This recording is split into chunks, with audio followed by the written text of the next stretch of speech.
We wanted to create something that stood out from the crowd a little bit. This is the reveal of the big mystery that Halo and Halo 2 have been driving toward. Where are we? Who is this? What's happening? The Covenant have uncovered something that is immense. It's this gigantic Forerunner structure that just looks huge. Now that he's looking out over this massive thing, the player's going to say, what is that? The other part of the story that's important, of course, is that Cortana is in trouble. I'll detonate in Emberclad's reactor, just like we did the Autumns. No, I don't want to chance a remote detonation. I need to stay here. Cortana has been left away from the Chief. She's in the clutches of the Gravemind. I will ask, and you will answer. All right. Shoot. We don't know what's happened to her since then. We don't know it's Cortana. It could be any sort of bizarre, almost satanic sort of voice. I am your shield. I am your sword. Something seems wrong. I know you. Your past. Your future. I think the expectation is huge. Everybody I talk to, if you mention Halo, everybody's immediate reaction is, how's Halo 3? I think what is going to strike people is the scale. That's real stuff way out there. I mean, we pushed it as far as we possibly could push it. We always wanted to have that epic feel, but due to the limitation of technology, it always fell short.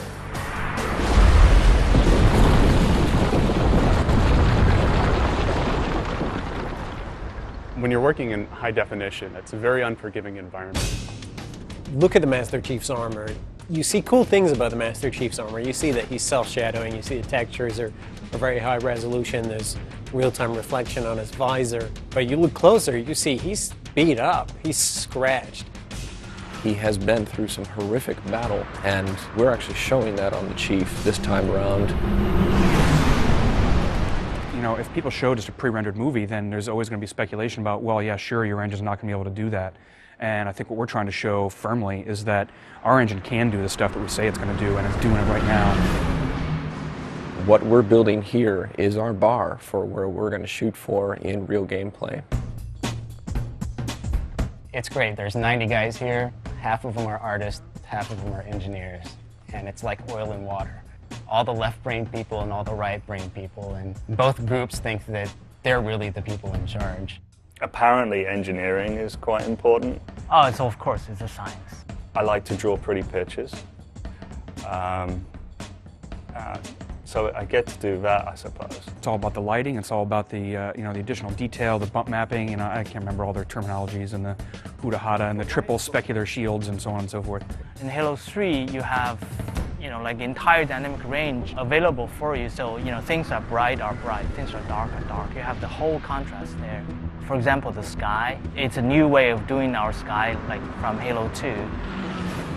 Every now and then, it'll catch my eye still, and then realizing, wow, I can't believe we're able to pull that off. For the announcement, it's gone really well. It hasn't been as much of a monkey shit fight as it could have been. Pooned would be people make decisions that affect us and they don't really worry about it. Like, oh, it's all right, the sound guys will figure it out at the end of the chain. And we do, always, but sometimes it feels a little like you got shat on a few too many times. Everyone else is prolonging my part of the job. I'm actually just making it better. So that's how that works. I think Marty's is pretty diverse in the way that he composes and the styles that he composes in. The fanfare is actually a new theme. And I don't know if it's ever going to show up ever again. At times he's pulling out, Enya. Oh no, I didn't say that. At times he's paying homage to other artists. There are no monks singing in this. The only hint that I want to give anybody that this is Halo is that I'm going to be in E Dorian. I actually just played an octave on the piano, just straight E's. When I played it back, I realized that it instantly got my attention. For this one, we had a great session with live orchestra, which is a bit above and beyond what we've done in the past. Master Chief is coming out of a desert, blowing heat, wind, completely obscured. So I wanted it to sound almost ethereal, just to bring some tension in and then have it open up slowly. The music and the sound is all about the drama. I'm just trying to absolutely score the drama of this moment. I mean, I think in the end, you're absolutely going to be able to play exactly what you're watching in this trailer.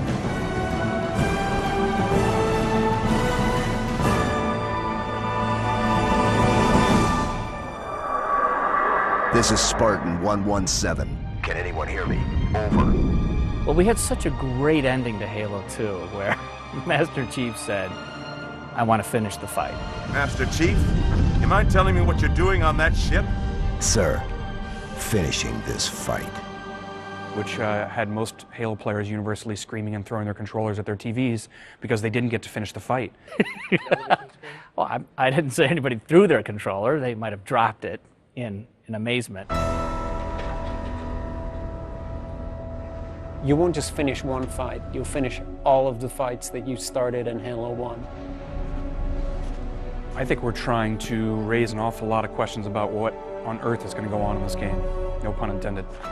We want this to be the Return of the King. We want this to be the final chapter in an epic trilogy. It's coming, and part of it's already here. It's going to be cool. This is the game. This is the engine. This is what Halo 3 is going to look like.